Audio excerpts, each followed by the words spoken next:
Hello friend, तो कैसे हो आप सभी। स्वागत करते हैं आप सभी कई वस्त जी क्विज में। तो फ्रेंड आज जो है कि बिहार सिविल कोड परीक्षा 2024 के लिए जो कि क्लर्क का एग्जाम 22 दिसंबर को होने वाला है, उसके लिए आज जो है कि स्पेशल एक प्रैक्टिस सेट लेके आए हुए हैं। देखिए आपका पेपर में मात्र में अब जो है कि 5 दिन का समय बचा हुआ है आज से लेके, क्योंकि 22 तारीख को एग्जाम होने वाला है और ये VBI क्वेश्चन का प्रैक्टिस सेट है। इसमें आपका हिंदी का सेक्शन, उसके बाद कंप्यूटर का और उसके बाद जो है कि आपका जीके जीएस वाला जो पोर्शन है उसको सम्मिलित किया गया है। तो आपसे इसको शुरू से अंत तक कंप्लीट जरूर कवर कर लीजिएगा। सारे सिलेक्टेड अति महत्वपूर्ण प्रश्न है, इसमें टू द पॉइंट लिया गया है क्योंकि अंतिम समय है और अंतिम समय में आपको टू द पॉइंट चीज कंप्लीट करवा देते हैं ताकि पेपर में आपको हेल्प कर सके। तो शुरू से अंत तक इसे कंप्लीट जरूर कर लीजिएगा। तो चलिए शुरू करते हैं। आज का फर्स्ट क्वेश्चन देखिए, पहला क्वेश्चन है कि कंप्यूटर सिस्टम के किस भाग को भौतिक रूप से स्पर्श किया जा सकता है। देखिए भौतिक रूप से स्पर्श करने की बात किया जाए, जो आपका हार्ड डिस्क जो होता है उसे आपसे छू सकते हैं। जैसे कह सकते हैं कि कंप्यूटर का जो ऊपर वाला भाग होता है आराम से छू सकते, कहीं कोई दिक्कत नहीं होगा। मॉनिटर को आप छू सकते, कहीं कोई दिक्कत नहीं होगा। प्रिंटर को आप छू सकते, कहीं कोई दिक्कत नहीं होगा। अगर वही सॉफ्ट कॉपी की बात किया जाए, जैसे कि अभी आप स्क्रीन के अंदर में जो आप पेज देख रहे हैं, जो आपको हम पढ़ा रहे हैं, क्या आप इसको छू सकते हैं, महसूस कर सकते हैं? नहीं, तो वो क्या हो जाएगा, आपका सॉफ्ट कॉपी होगा। याद रखिएगा आप सभी, यानी कि सॉफ्टवेयर कह सकते हैं। अगला प्रश्न पर ध्यान दीजिएगा कि डॉट मैट्रिक्स जो है ये किसका एक प्रकार है। तो ये आपका प्रिंटर का एक प्रकार है। ऑप्शन में सी राइट आंसर होगा। याद रखिएगा आप सभी। तो डॉट मैट्रिक्स किसका एक प्रकार है, प्रिंटर का। अगला प्रश्न है कि CD रोम एक है। जो आपसे CD रोम देखते हैं ये एक प्रकार का क्या माना जाता है इसे, तो इसे हम सभी मैग्नेटिक मेमोरी मानते हैं। ऑप्शन में बी राइट आंसर हो जाएगा। या सिंपल भाषा में आपसे ये समझिए कि CD रोम को क्या कहा जाता है, मैग्नेटिक मेमोरी कहा जाता है। अच्छा, सेकेंडरी मेमोरी क्या क्या है, एग्जाम्पल आप सभी को बताए थे। इससे पहले सुबह में भी आपको कंप्यूटर का क्लास हम प्रोवाइड किए थे, जिसमें डिटेल से बहुत सारा चीज़ आपको हम बताए हैं। अगर नहीं देखे देख लीजिएगा। इससे पहले भी बहुत सारा आपका कंप्यूटर का क्लास, प्लस में हिंदी का और जीके जीएस का, और कल ही आपको रीजनिंग का भी क्लासेस दिया गया था। सारा चैनल पे अवेलेबल है, जाइए चैनल पे, वहाँ से करके एक एक करके सारा क्लास को देख लीजिए। एग्जाम से पहले सारे इंपॉर्टेंट क्लास आपको हम प्रोवाइड किए हैं। लगभग 1000 मेगाबाइट एक डैश होता है। तो परसों के सेशन में हम आपको बताए थे, जितने भी आपका GB हो गया, TB हो गया, PB हो गया, ये सारे चीज के बारे में बताए थे आपको हम। तो 1000 मेगाबाइट यानी कि 1000 MB बराबर जो होता है ये कितना होता है, 1 गीगाबाइट होता है। यानी कह सकते हैं कि 1 GB होता है। बात समझे आप सभी, 1 GB 1024 MB रहेगा तब आपका 1 गीगाबाइट होगा। तो पर लगभग में यहाँ पर है, तो ध्यान दीजिएगा आप सभी। अगला है IBM क्या है। तो IBM एक कंपनी है जो कंप्यूटर निर्माण से ही संबंधित कंपनी था आपका। अगला क्वेश्चन देख लीजिएगा, गूगल क्या है। सिंपल भाषा में कह सकते हैं कि गूगल एक आपका सर्च इंजन है। उसी प्रकार से याहू जो देखते हैं वो भी आपका क्या है, सर्च इंजन है। तो ऑप्शन में बी राइट आंसर हो जाएगा। जो आप वेब ब्राउजर देखते हैं, गूगल वेब ब्राउजर नहीं है। क्रोम जो आपसे भी देखते हैं, जहां पर आप कुछ भी गूगल में जाके टाइप करते हैं तो वो क्रोम ब्राउजर में जाके टाइप करते हैं, ना कि गूगल में जाके करते हैं। गूगल क्या है, एक सर्च इंजन है। तो ऑप्शन में बी करेक्ट आंसर होगा। वायरस के बारे में आप सबको पता है। अगला प्रश्न पर ध्यान दीजिएगा, 7 नंबर है कि प्रथम पीढ़ी के कंप्यूटर में प्रयोग करते हैं, नहीं यहाँ होगा किया गया था। यानी कि प्रथम पीढ़ी के कंप्यूटर में क्या चीज का उपयोग किया गया था, तो वैक्यूम ट्यूब का उपयोग किया गया था प्रथम पीढ़ी के कंप्यूटर में। तो ऑप्शन में ए राइट आंसर होगा। अगला क्वेश्चन देख लीजिएगा, जो तीसरा पीढ़ी का कंप्यूटर आया था इसमें सिलिकॉन चिप का प्रयोग हुआ था। अगला है माइक्रोसॉफ्ट कॉर्पोरेशन का संबंध किस उद्योग से है। देखिए फ्रेंड, आपसे जितने भी जुड़े हुए हैं आप इस सेशन को लाइक जरूर कर लीजिएगा। आपका एक लाइक मोटिवेट कराता है। देखिए अपनी तरफ से हम 100% एफर्ट लगा के आपको सारा चीज़ प्रोवाइड कर रहे हैं। तो आप इस सेशन को लाइक करके आप शेयर अपने दोस्तों में जरूर कर दिया कीजिए। इतना सा काम करना ये आपका दायित्व बनता है। अगर आपके लिए हम 100% एफर्ट लगा के सारा चीज़ प्रोवाइड कर रहे हैं तो आपका काम क्या है, कम से कम सेशन को लाइक करके आप शेयर जरूर कर दिया कीजिए। अगला है माइक्रोसॉफ्ट कॉर्पोरेशन का संबंध जो है ये किस उद्योग से है। तो ये आपका एक कंप्यूटर सॉफ्टवेयर बनाने वाली कंपनी है। तो ऑप्शन नंबर क्या हो जाएगा, सी करेक्ट आंसर होगा। जितने भी आपसे विंडोज देखते हैं वो किसका है, माइक्रोसॉफ्ट का ही है। अगला क्वेश्चन है कि सॉफ्टवेयर के लिए एक शब्द है। तो सॉफ्टवेयर क्या है, ये एक प्रोग्राम है। तो ऑप्शन में सी राइट आंसर हो जाएगा। तो सॉफ्टवेयर के लिए एक शब्द क्या हो जाएगा, प्रोग्राम हो जाएगा। इनपुट के बारे में आपसे भी समझते हैं और आउटपुट के बारे में। कल के सुबह के ही सेशन में आपको हम बताए थे इनपुट और आउटपुट के बारे में कि इनपुट क्या क्या है और आउटपुट क्या क्या है। एग्जाम्पल डायरेक्ट क्वेश्चन पूछा जाता है, जैसे कह सकते हैं कीबोर्ड हो गया, माउस हो गया, इनपुट डिवाइस है। उसी प्रकार से कह सकते हैं कि जो आपका प्रिंटर हो गया, ये सभी क्या है, आउटपुट डिवाइस है। अगला है कंप्यूटर प्रिंटर किस प्रकार का डिवाइस है। तो देखिए यहाँ पर प्रिंटर की बात किया गया है, तो अभी आपको पता है कि ये आपका एक आउटपुट डिवाइस है। वहीं पर अगर स्कैनर की बात किया जाए तो वो क्या हो जाता है, इनपुट डिवाइस होता है। बात समझे आप सभी। स्टोरेज, कोई भी चीज़ को स्टोर किया जाता है, कोई भी फाइल रहे या कह सकते कि वीडियो हो गया, ये सभी को स्टोर किया जाता है। कहाँ पर, मेमोरी कार्ड में किया जाता है, या आप सभी SSD हार्ड डिस्क में कर सकते हैं। बात समझ गए। आइए अब थोड़ा सा हिंदी सेक्शन से आपसे देख लीजिएगा, एक क्वेश्चन और बचा हुआ है, उसके बाद हिंदी से कंप्लीट करवाएंगे। अगला है कि कंप्यूटर में बिल्ट परमानेंट मेमोरी को क्या कहा जाता है। देखिए यहाँ पर परमानेंट मेमोरी की बात किया गया है, तो इसे हम सभी रोम कहते हैं। रीड ऑनली मेमोरी इसका बिल्कुल करेक्ट आंसर हो जाएगा। और ये आपका परमानेंट होता है, इससे क्या होता है, डाटा नष्ट नहीं होता है।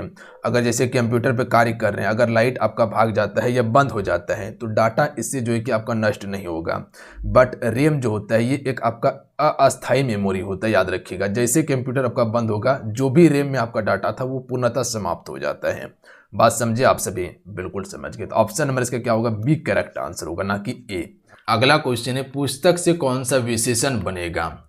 इनमें पुस्तक से विशेषण बनाना है, तो इसका ऑप्शन में सी करेक्ट आंसर हो जाएगा। पुस्तक का अगर विशेषण बनाना है तो ये पुस्तकीय हो जाएगा, सी करेक्ट आंसर होगा। जबकि पुस्तकीय क्या हो जाएगा, बहुवचन हो जाएगा। अगला है, डैश या कपड़ा है, रिक्त स्थान के लिए उचित निश्चित परिणामवाचक विशेषण है। यहाँ पर परिणामवाचक विशेषण की बात किया गया है। देखिए लाल, ये क्या है, उसकी गुण को बता रहा है, तो ये गुणवाचक हो जाएगा।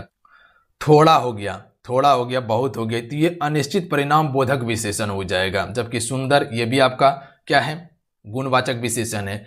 5 मीटर कपड़ा, ये आपका परिमाणवाचक विशेषण होगा। ध्यान रखिएगा कि 5 मीटर कपड़ा हो गया या 10 मीटर रस्सी हो गया, ये सभी परिणाम या परिमाण को बताता है। ऑप्शन में ए बिल्कुल करेक्ट आंसर हो जाएगा। क्लियर है।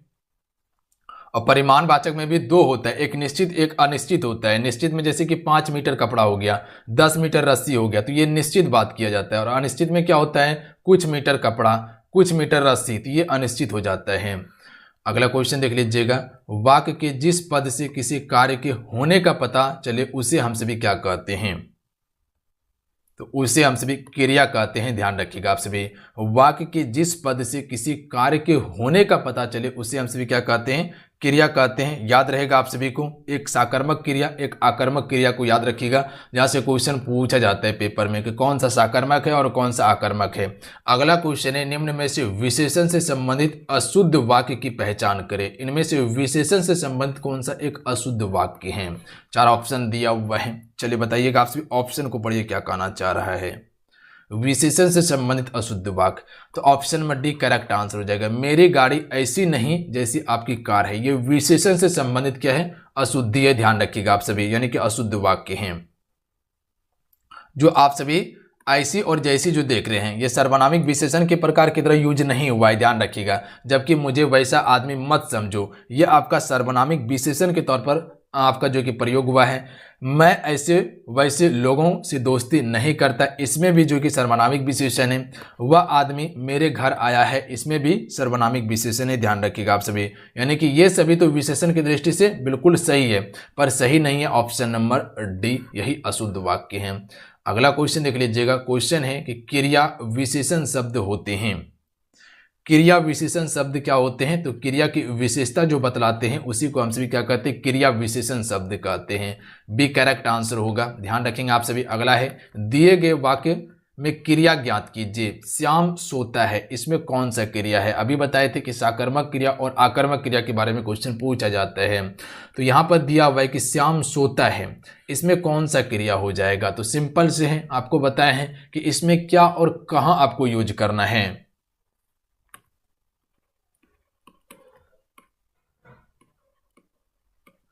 क्या और कहां आपको उच्चारण करना है। तो क्या बोले, श्याम सोता है, क्या सोता है, श्याम सोता है, क्या सोता है, पता है नहीं जवाब मिला। अगर जवाब मिल जाए तो समझ लीजिए साकर्मक क्रिया होगा, अगर जवाब नहीं मिले तो समझ लीजिए आकर्मक क्रिया है। जैसे उच्चारण कीजिए, श्याम सोता है, क्या सोता है पता नहीं है, या कह सकते कि श्याम खेलता है, क्या खेलता है, श्याम खेलता है, क्या खेलता है, तो ये आकर्मक क्रिया होगा, ध्यान रखिएगा आप सभी। या श्याम हंसता है, क्या हंसता है पता है नहीं, दांत हंसता है, नहीं हंसता है, तो क्या कह सकते हैं आकर्मक क्रिया है। अगर यही कहते हैं कि श्याम बेड पर सोता है, तो कहाँ सोता है, बेड पर सोता है, ये साकर्मक क्रिया होगा। श्याम फुटबॉल खेलता है, क्या खेलता है, श्याम फुटबॉल खेलता है, यहां पर जवाब आपको मिल रहा है, यहां पर साकर्मक क्रिया होगा, ध्यान रखिएगा। समझ में आए। अगला क्वेश्चन देख लीजिएगा, जहां पर कहां और क्या का उच्चारण करते हैं और सवाल का जवाब मिल जाता है, समझ लीजिए वहां साकर्मक क्रिया होगा। अगर नहीं मिलता है तो समझ लीजिए आकर्मक क्रिया हो जाएगा। वो दोनों को पकड़ के रखिएगा, वहां से आराम से क्वेश्चन बना लीजिएगा। निम्नलिखित शब्दों में से भाववाचक संज्ञा ज्ञात कीजिए। तो आपको बताएं कि संज्ञा का 5 भेद होता है, व्यक्तिवाचक, जातिवाचक, भाववाचक, द्रव्यवाचक, समूहवाचक बताएं, जिसमें कि पूरा समूह का बोध हो। द्रव्यवाचक में क्या होता है, जिसे नापा तौला जा सके, जैसे घी हो गया, तेल हो गया, सोना हो गया। जातिवाचक में क्या होता है, जो पूरी जाति को बताता हो। भाववाचक में किसी की भाव को दर्शाता हो या गुण को दर्शाता हो। और व्यक्तिवाचक में जैसे किसी नाम की बात किया, जैसे राम हो गया, या किसी देश का नाम हो गया, जैसे भारत हो गया या इंग्लैंड हो गया, ये सभी व्यक्तिवाचक संज्ञा है, जहां किसी एक व्यक्ति का बोध हो। तो ये कह सकते हैं भाववाचक संज्ञा जो है सत्य है, ध्यान रखिएगा। क्या लगता है, सत्य को आप प्लेट में परोस दीजिएगा, परोस सकते हैं, नहीं परोस सकते हैं, ये आपका भाववाचक संज्ञा है। तो जिसे आप सभी कहीं रख नहीं सकते हैं, या कहीं आप सभी कह सकते हैं कि जो अदृश्य है, वो आपका भाववाचक संज्ञा हो जाएगा, ध्यान रखिएगा। जैसे कह सकते हैं कि एक बूढ़ा आदमी, तो बूढ़ा तो जातिवाचक है, पर अगर वही कहे बुढ़ाड़ी कहे तो उसकी विशेषता है, ध्यान रखिएगा, यानी कि उसके गुण को बता रहे हैं कि वो बुढ़ाड़ी है, ध्यान रखिएगा, बुढ़ाड़ी आ चुका है, तो वो भाववाचक हो जाएगा, ध्यान रखेंगे आप सभी। पुस्तक क्या है, ये जातिवाचक संज्ञा है, ध्यान रखिएगा। पुस्तक की अगर बात किया जाए तो पुस्तक तो बहुत सारा पुस्तक होता है, एक पुस्तक है नहीं। अगर वही किसी पुस्तक का नाम लेके बोला जाए कि ये रामायण की पुस्तक है, तो वो आपका व्यक्तिवाचक होगा, ध्यान रखेंगे आप सभी। वाराणसी, वाराणसी तो एक नाम आ रहा है, एक ही चीज का बोध हो रहा है, यहां पर व्यक्तिवाचक होगा। शेर क्या हो जाएगा, ये आपका जातिवाचक होगा। अगर शेर की बात किया जाए तो शेर एक ही नहीं होता है, शेर में पूरा फैमिली जितना है, यानी कि उस कह सकते हैं कि जाति का जितना भी शेर है वो शेर के अंतर्गत आ जाएगा। क्लियर है। अगर वही शेर का नाम रख दिया जाए तो वहां पर फिर व्यक्तिवाचक हो जाएगा। अगला क्वेश्चन देख लीजिएगा, निम्नलिखित में से कौन सा विकल्प सरल वाक्य का उदाहरण है। एक होता है सरल वाक्य, एक मिश्र वाक्य और एक संयुक्त वाक्य। जैसे अगर मिश्र वाक्य की बात किया जाए, कौन व्यक्ति है जो महात्मा गांधी का नाम नहीं सुना है, तो जहां पर आपको बहुत ज्यादा लंबा वाक्य देखने के लिए मिल जाए वहां पर आपका मिश्र वाक्य होगा, ध्यान रखिएगा। संयुक्त वाक्य में क्या होता है पता है आप सभी को, जैसे कह सकते हैं कि राम और मोहन सोएगा, ये आपका संयुक्त वाक्य है। राम और मोहन पढ़ेगा, संयुक्त वाक्य है। अगर यही कहते कि राम पढ़ेगा, ये सरल वाक्य होगा, राम पढ़ेगा सरल वाक्य होगा। तो इसका करेक्ट आंसर क्या हो जाएगा, ऑप्शन नंबर ए, उसके आने का समय निश्चित नहीं है, ये आपका सरल वाक्य है। उसके आने का समय निश्चित नहीं है, सरल वाक्य है। अगर यही कहते उसके आने का समय निश्चित है और जाने का भी समय निश्चित है, तो ये आपका क्या हो जाएगा, संयुक्त वाक्य होगा, ध्यान रखिएगा आप सभी। अगला क्वेश्चन देख लीजिएगा, जो गरीबों की सहायता करते हैं वो धर्मात्मा होते हैं, डैश वाक्य है इसमें। जो गरीबों की सहायता करते हैं वो धर्मात्मा होते हैं, इसमें मिश्र वाक्य लगा हुआ है। आपको क्या बताएं कि जहां पर बहुत ज्यादा लंबा लेंथ देखने के लिए मिल जाए वहां पर आपको टिक कर देना है मिश्र वाक्य में, ध्यान रखिएगा आप सभी। अटपटा शब्द इसमें देखने के लिए मिलेगा आपको। ऑप्शन नंबर बी बिल्कुल करेक्ट आंसर होगा कि जो गरीबों की सहायता करते हैं वो धर्मात्मा होते हैं, बी करेक्ट आंसर होगा। अगला है औपचारिक शब्द में प्रत्यय हैं।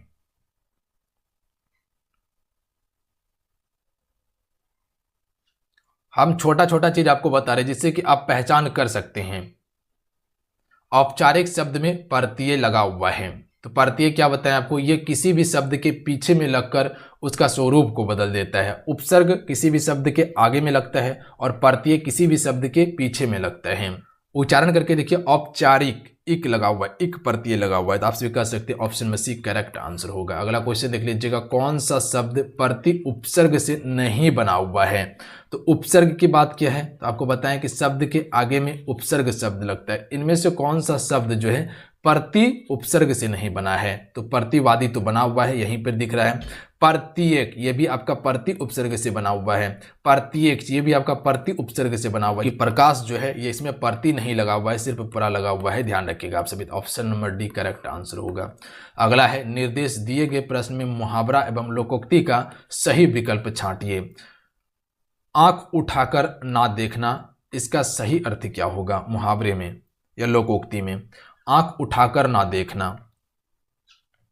तो right answer option number D हो जाएगा। ध्यान रखिएगा, ध्यान ना देना या तिरस्कार करना, ध्यान रखिएगा, दोनों हो जाएगा इसका। अगला क्वेश्चन देख लीजिएगा, निर्देश दिए गए प्रश्न में मुहावरे एवं लोकोक्तियों का सही विकल्प छांटिए। नया 9 दिन और पुराना 100 दिन, इसका सही मुहावरा का अर्थ क्या होगा? नया 9 दिन का होता है और पुराना 100 दिन का होता है, इसका सही अर्थ क्या है? तो कह सकते हैं ऑप्शन में भी करेक्ट आंसर होगा। पुरानी चीजें ज्यादा दिन तक चलती है, इसीलिए कहा जाता है कि नया 9 दिन के लिए और पुराना 100 दिन के लिए होता है, क्योंकि पुरानी चीजें बहुत लंबे समय तक चलती हैं। अगला है दिए गए वाक्यांशों में से सर्वोचित वाक्यांश चुनकर नीचे दिए गए मुहावरे को पूरा करें। यानी कि मुहावरा दिया हुआ है दूध का दूध, मुहावरा दिया हुआ है दूध का दूध डैश है, तो कह सकते हैं दूध का दूध पानी का पानी, दूध का दूध पानी का पानी। Option number D correct answer हो जाएगा। दूध का दूध हो गया, पानी का पानी हो गया, तो बोलते रहते हैं हम सभी आम भाषा में, आम चाल भाषा में कि दूध का दूध पानी का पानी हो गया। अगला है निम्नलिखित में से कौन सा पत्र वैयक्तिक पत्र की श्रेणी में आएगा? तो मित्र का पत्र आएगा, ऑप्शन में सी करेक्ट आंसर होगा, ध्यान रखिएगा आप सभी। अगला है कृष्णदेव राय ने अपनी माता के नाम पर विजयनगर के समीप किस उपनगर की स्थापना की? विजयनगर के संस्थापक कौन थे? याद रखिएगा हरियर और बुक्का थे, जो कि 1336 ईस्वी में स्थापित किया गया था हरियर और बुक्का के द्वारा। इसकी राजधानी हम्पी थी, हम्पी इसकी राजधानी थी, ध्यान रखिएगा, तुंगभद्रा नदी के तट पर। नागलपुरम, याद रखेंगे आप सभी, नागलपुरम नामक जो कि उपनगर स्थापना किया गया था। अगला क्वेश्चन देख लीजिएगा, क्वेश्चन है कि पार्शिक इकाई है, किसकी इकाई है? तो ये दूरी की इकाई है, ऑप्शन में एक करेक्ट आंसर होगा। अगला है भांखड़ा नांगल बांध किस नदी पर बनाए गए हैं? तो इसको बोल रहा था नागल, पर ये लूज हो रहा था, धीरे धीरे ये गलते जा रहा था। इसको बोल रहा था नागल, लूज हो रहा था, गलते जा रहा था, तो सतलुज नदी पर है, ध्यान रखिएगा। लूज होने के कारण क्या हो रहा था? गल रहा था, सतलुज हो जाएगा, बी करेक्ट आंसर होगा। अगला क्वेश्चन देख लीजिएगा, जोग या गोरसप्पा जलप्रपात जो है फ्रेंड ये कहाँ पर स्थित है? इसे हम सभी गोरसप्पा जलप्रपात भी कहते हैं। शरावती नदी पर स्थित है, option number D correct answer होगा, ध्यान रखिएगा आप सभी। धुआंधार जलप्रपात याद रखिएगा नर्मदा नदी पर स्थित है, धुआंधार जलप्रपात। हीराकुंड अगर बात किया जाए महानदी पर बनाया गया है। अगला है जहान आरा द्वारा लिखित शेख मोइनुद्दीन चिश्ती की जीवनी कौन सी है? जहान आरा कीजिएगा आप सभी, जहान आरा के द्वारा लिखी शेख मोइनुद्दीन चिश्ती की जीवनी कौन सी है? ऑप्शन में एक करेक्ट आंसर हो जाएगा मुनिस अल अखा इसकी एक जीवनी है, ध्यान रखिएगा, ऑप्शन में एक करेक्ट आंसर होगा। अगला क्वेश्चन देख लीजिएगा, महात्मा गांधी ने असहयोग आंदोलन कब वापस ले लिया था? यहां पर समझिएगा कि महात्मा गांधी जी के द्वारा 1920 में असहयोग आंदोलन शुरू किया गया था, ध्यान रखिएगा आप सभी, और 1922 में इसे वापस लिया गया था। कारण क्या था? चोरा चोरी कांड। कहाँ हुआ था? घटित गोरखपुर में। गोरखपुर में जो है कि चोरा चोरी कांड घटित हुआ था। यहाँ पर क्या हुआ था? पुलिस स्टेशन में आग लगा दिया गया था, जिसमें बहुत सारा पुलिसकर्मी मारे गए थे। तो इसी के कारण क्या किया गया था? असहयोग आंदोलन को वापस ले लिया गया था, ध्यान रखिएगा आप सभी। ऑप्शन में क्या हो जाएगा? एक करेक्ट आंसर हो जाएगा फरवरी 1922 में वापस लिया गया था, याद रखिएगा आप सभी। जलियांवाला बाग हत्याकांड कब हुआ था? 13 अप्रैल को हुआ था, 13 अप्रैल 1919 को हुआ था, याद रखिएगा आप सभी। अगला क्वेश्चन देख लीजिएगा, नामदफा राष्ट्रीय उद्यान जो है ये कहाँ पर स्थित है? देखिए, नामदफा की बात किया जाए तो ये अरुणाचल प्रदेश में, option number A correct answer होगा। अच्छा, यहीं से अगर क्वेश्चन पूछा जाए कि काजीरंगा राष्ट्रीय उद्यान कहाँ पे है, तो वह असम में स्थित है, जो कि एक सिंह गेंडा के लिए प्रसिद्ध है। मानस भी आपका असम में पड़ता है। नंदा देवी कहाँ पर है? उत्तराखंड में है। फूलों की घाटी कहाँ पे? उत्तराखंड में है। केवला देव कहाँ है? राजस्थान में है। निम्नलिखित में से कौन सा अम्ल एक कांच के लिए उपयोग किया जाता है? तो यहाँ पर कांच के लिए बात किया गया है, तो HF अम्ल का उपयोग हम सभी कांच के लिए करते हैं। अगला क्वेश्चन देख लीजिएगा, किस संवैधानिक संशोधन अधिनियम के द्वारा राष्ट्रपति के लिए संवैधानिक संशोधन विधेयक पर सहमति देना अनिवार्य किया गया? तो इसका correct answer option number A हो जाएगा, 24वें संविधान संशोधन के द्वारा दिया गया था। ध्यान रखिएगा, आप सभी याद रहेगा, अगर क्वेश्चन पूछा जाए तो आंसर कर लीजिएगा, 24वें संविधान संशोधन के द्वारा। अगला है, सोन नदी का उद्गम स्थल कौन सा है? इनमें से सोन नदी, देखिए अगर सोन नदी की बात किया जाए तो ये इसका अमरकंटक हो जाएगा। ध्यान रखिएगा आप सभी, अमरकंटक मध्य प्रदेश या छत्तीसगढ़ दोनों की सीमा पर स्थित एक पहाड़ी है, अमरकंटक पहाड़ी। यहीं से सोन नदी का उद्गम होता है और ये गंगा में जाकर मिलती है नदी। अगला क्वेश्चन देख लीजिएगा, पुंगा घाटी कहाँ पर स्थित है? तो ये आपका लद्दाख में है, ऑप्शन में ए बिल्कुल करेक्ट आंसर हो जाएगा। ध्यान रखिएगा, लद्दाख एक केंद्र शासित प्रदेश है। यहाँ पर जो कह सकते हैं कि इसे हम सभी क्या कहते हैं, व्हाइट रेगिस्तान के नाम से भी जानते हैं। अगला क्वेश्चन देख लीजिएगा, कौन सा जनपद 6ठी से 4ठी शताब्दी ईसा पूर्व के मध्य सबसे शक्तिशाली महाजनपद बना था? तो ये एक ही जनपद था जिसका नाम था मगध महाजनपद, सबसे शक्तिशाली जनपद था। अगला है, बंगाल में अमला डैश का एक अधिकारी होता था? Right answer option number D हो जाएगा, जमींदार का एक अधिकारी होता था अमला। अगला क्वेश्चन देख लीजिएगा, मुर्रा किसकी एक नस्ल है? मुर्रा एक नस्ल है, किसकी है? तो ये भैंस की एक नस्ल है मुर्रा। अगला क्वेश्चन है कि 1946 में भारत आए कैबिनेट मिशन में कितने सदस्य थे? देखिए 1946 में जो कि फ्रेंड कैबिनेट मिशन भारत आया था, जिसके तहत संविधान सभा का गठन किया गया था। इसमें 3 सदस्य शामिल थे। वो कौन कौन था? एवी अलेक्जेंडर, स्टेफर्ड क्रिप्स और पेंथिंग लॉरेंस था। ध्यान रखिएगा आप सभी। अगला क्वेश्चन देख लीजिएगा, क्वेश्चन है कि किस एक्ट के द्वारा भारत में ईस्ट इंडियन कंपनी का व्यापारिक एकाधिकार को समाप्त कर दिया गया? तो ये जो समाप्त किया गया था 1813 ईस्वी का चार्टर एक्ट के द्वारा क्या किया गया था? समाप्त कर दिया गया था। जो ईस्ट इंडियन कंपनी भारत में व्यापार कर रहा था उसका व्यापारी एकाधिकार को समाप्त किया गया था। अगला क्वेश्चन देख लीजिएगा, कोडरमा को डैश के खनन के लिए जाना जाता है? अभ्रक के खनन के लिए जाना जाता है कोडरमा को, ऑप्शन में सी करेक्ट आंसर होगा। अगला क्वेश्चन देख लीजिएगा, निम्न में से कौन सा कथन प्रत्यावर्ती धारा के लिए सही नहीं है? प्रत्यावर्ती धारा के लिए कौन सा सही नहीं है? इसका परिमाण समान रहता है, ये गलत है। ध्यान रखिएगा आप सभी। जबकि सही क्या है? यह लंबी दूरी तक संचारित की जा सकती है, सही है। इसका उत्पादन सस्ता होता है, सही है। इसकी वोल्टता आसानी से बदली जा सकती है, सही है। जबकि इसका परिमाण समान होता है, ये गलत है, समान नहीं होता है। अगला है, महात्मा गांधी की जीवनी के लेखक कौन है? ये करेक्ट आंसर हो जाएगा, डीजी तेंदुलकर, जो कि फ्रेंड ये महात्मा गांधी की जीवनी के लेखक हैं। अगला है, रेंगुर मृदा दूसरे नाम से जानी जाती है, यह जाने जाने वाली मृदा है। तो रेंगुर मृदा जो हम सभी कहते हैं वो काली मृदा को कहते हैं। ध्यान रखिएगा आप सभी, काली मृदा को रेंगुर मृदा के नाम से जानते हैं। और ये कपास के लिए उपयोगी मृदा होता है, कपास के लिए उपयोगी मृदा होता है। ये पश्चिमी घाट में आपको काली मृदा ही देखने के लिए मिलेगा, ऑप्शन में एक करेक्ट आंसर होगा। सबसे अधिक क्षेत्र में जो है वो आपका जलोढ़ मृदा है, जो कि गेहूं और चावल के उपजाऊ के लिए उपयोगी मृदा माना जाता है। नामेरी बाग निचय भारत के किस राज्य में स्थित है?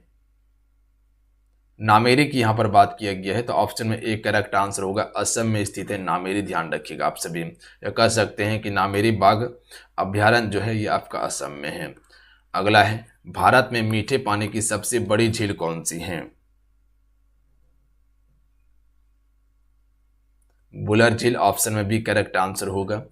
अगला क्वेश्चन देख लीजिएगा, जम्मू कश्मीर में है, डल झील भी आपका जम्मू कश्मीर में है, बुलर झील जम्मू कश्मीर में, नैनीताल आपका उत्तराखंड में। अगला है, आर्द्रतापूर्ण दिन में प्रातः काल के समय यदि एक नरम तने वाले पौधे को नीचे क्षैतिज दिशा में तीखे ब्लेड से काट देते हैं तो तने पर द्रव की कुछ मात्रा ऊपर की ओर उड़ जाती है। यह डैश के कारण होता है। आपसे भी देखे होंगे कि कोई एक पौधा है, अगर इसको ब्लेड से काट दीजिएगा तो कुछ वाइट कलर का बाहर निकल जाता है।